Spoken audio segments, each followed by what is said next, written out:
Mr. Ward, how would you like to make $50 million?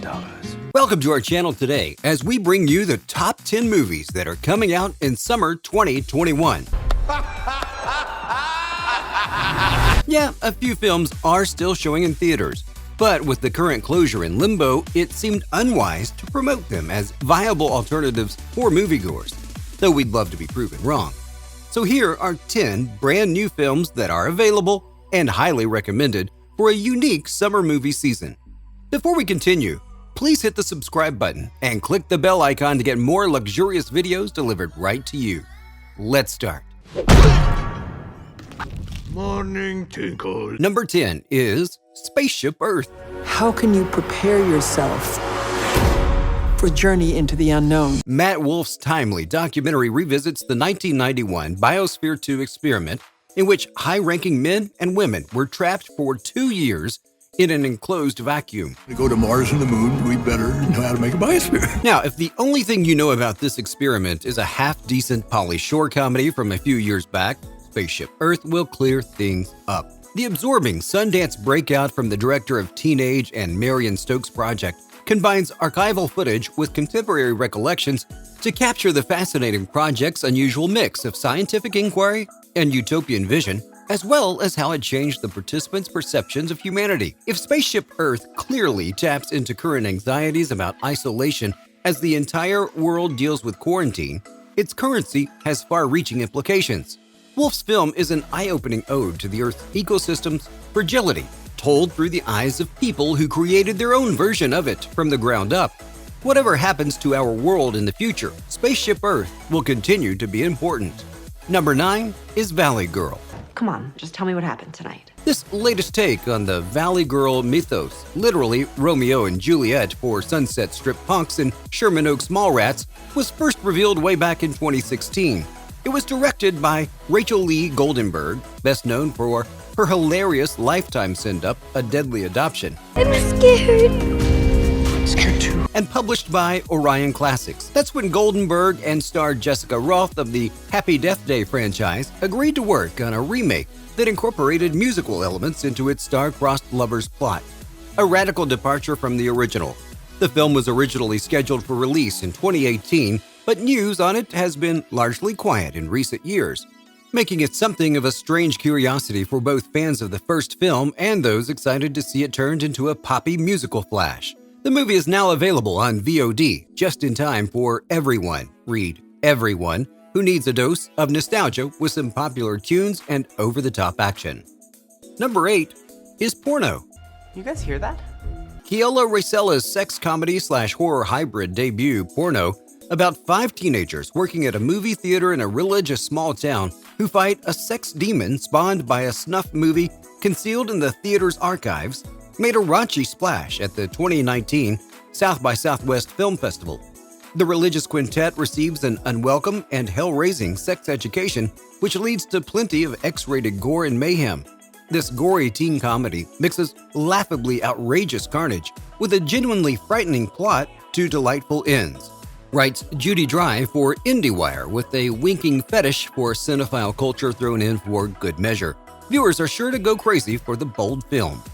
Number 7 is 14. Seriously, you've never, you haven't seen him practice or anything? 14, the 5th feature from renowned critic, obsessive cinephile, and occasional filmmaker Dan Sallet, is a modest but steadily and, in the end, profoundly moving portrait of how even the strongest of friendships can change and wither over time. Sallet's elliptical new film isn't always pretty, and it's not certain that 14 would have suffered from a more robust color palette or a compositional design that wasn't afraid to take risks.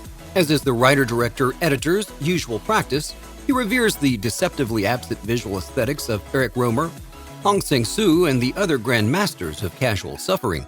For those who aren't fans of the digital age's consumer-grade aesthetics may find them to be more of a feature than a bug in this case, as Sallet effectively uses the DIY veneer to flatten time before the cracks between its 2 main characters begin to appear. With the Academy Awards broadening their horizons this year, it'll be fascinating to see if someone can top Tally Mandell's disappointed teacher's aide and Norma Cooling's magnetic yet insecure childhood mate. Number 6. is the trip to Greece. I love Greg. What? I love Greg. Greg who? Although an actual trip to Greece, or somewhere else, in the summer of 2020 is now an unlikely dream, Rob Brydon and Steve Coogan are back with director Michael Winterbottom for their new Talkfest tour of Europe. This time, they're following in the footsteps of Odysseus as the world's favorite food and wine-loving misanthropes travel from Troy to Ithaca. Greece, like previous journeys to Spain, Italy, and of course the original, The Trip in England, was conceived as a 6-part British comedy series adapted to feature length by IFC Films, with each scene unfolding over a different and frequently lavish meal. Coogan and Brydon, as usual, chit-chat about their life philosophies and the personal issues that plague them on their journey, and take in all that the country has to bring as exaggerated versions of themselves, not to mention celebrity impressions.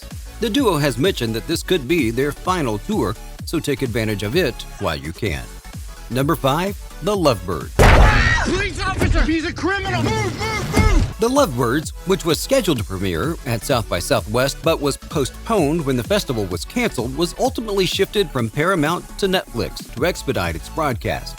That was probably a wise decision at a time when feel-good stories are in high demand. The zany comedy from director Michael Showalter follows a couple, Kumail Nanjiani and Issa Rae, who are going through a difficult time in their relationship when they become embroiled in a murder mystery that sends them careening through the city in one night. The action comedy mayhem feels like a perfect follow-up for Nanjiani after last year's Stuber, as well as a prelude to his bona fide action movie, Stardom, with The Eternals, which is just around the corner. Meanwhile, Ray's distinct combination of sarcasm and endearing vitality is long overdue for its own spotlight. Although Showalter and Nanjiani previously collaborated on the Oscar-nominated The Big Sick, The Lovebirds is a welcome twist on common genre tropes that audiences will welcome into their living rooms this summer. Number 4 is I Will Make You Mine. I didn't think I was going to ever see you ever again. Lin Chen's I Will Make You Mine, an unusually winsome new addition to what has now become one of cinema's most casual trilogies, is a long-awaited gift for a small cult of fans. Those who have been watching Go Nakamura's romantic misadventures since Surrogate Valentine first introduced them to a fictionalized version of the lovelorn singer-songwriter in 2011. Soon after, Nakamura returned for a more grounded and heartfelt sequel called Daylight Saving, but the dreamsicle pop singer has been absent from screens ever since, leaving us to wonder if he ever settled down or if he was doomed to spend forever crooning about how he almost met the right girl at the right time. I Would Make You Mine not only answers the question once and for all, but it also asks it with enough affection to seduce some people who aren't aware of the sordid backstory that brings these characters together. Number 3 is On the Record. Time Biggie lived around the corner. He was trying to be a rapper. I was trying to be a rap A&R person. We were all trying to be something. Kirby Dick and Amy Ziering's latest documentary, which largely focuses on the allegations leveled against mogul Russell Simmons by former Def Jam A&R executive Drew Dixon in a 2017 New York Times report, which included similar charges of sexual harassment by 2 other women, has had a difficult journey. The documentary was initially scheduled for an Apple TV Plus release with producer Oprah Winfrey's full support. But just days before the film's premiere at Sundance, Winfrey dropped out, taking the distribution deal and a lot of questions with her. That didn't stop the film from premiering at the January festival, where it received 3 standing ovations on the night of its premiere. Dixon is joined by a number of other accusers, many of whom share tragic, insightful stories that cut to the heart of a variety of issues, including not only sexual harassment and power structures, but also the sometimes racial underlying forces that prevented many women from being believed in the early days of Me Too. Following the festival, HBO Max picks up the film, and the brand new streaming service will give it a big debut when it launches this summer. It's not the type of material that most moviegoers might search out at a time when they're looking for more disposable entertainment, but that doesn't take away from its influence or need to be seen. Number 2 is The Vast of Night.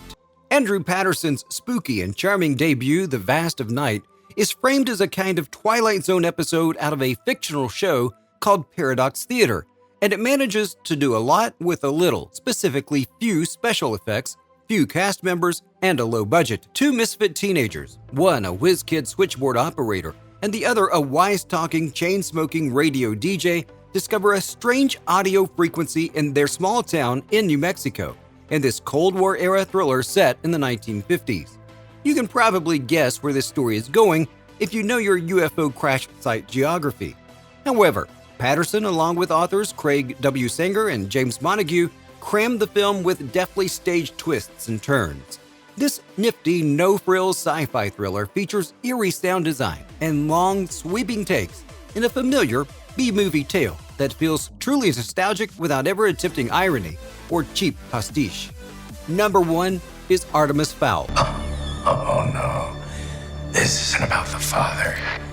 This is about the son. The $125 million film, Artemis Fowl, which will premiere on Disney Plus June 12th after skipping theaters, brings Ian Colfer's acclaimed fantasy novels to every screen, big or small, for the first time. The tale of a 12-year-old boy genius who masterminds his way into a fairy world has been in and out of creation hell for decades, but director Kenneth Branagh has finally brought it together with 2015's hit Cinderella. They're all looking at you. Believe me, they're all looking at you. The English Shakespeare nerd has already tackled a Disney property and knows how to hop into the massive sandbox of pre-existing, worldwide best-selling IP. Newcomer Ferdia Shaw leads the cast, which also includes Josh Gad, Colin Farrell, Judi Dench, Hong Shao, and Nonso Anozie, in a family-friendly adventure that should do well on Disney's streaming platform.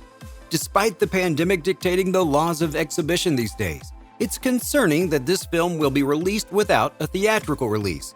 Nonetheless, the studio is undoubtedly excited to get it out there and in front of eager eyes. So that's it for the top 10 movies coming out this summer of 2021. If you liked our video, hit the like button and subscribe to our channel for more videos. Thank you for watching, and we'll see you next time. Your team from the Luxury List.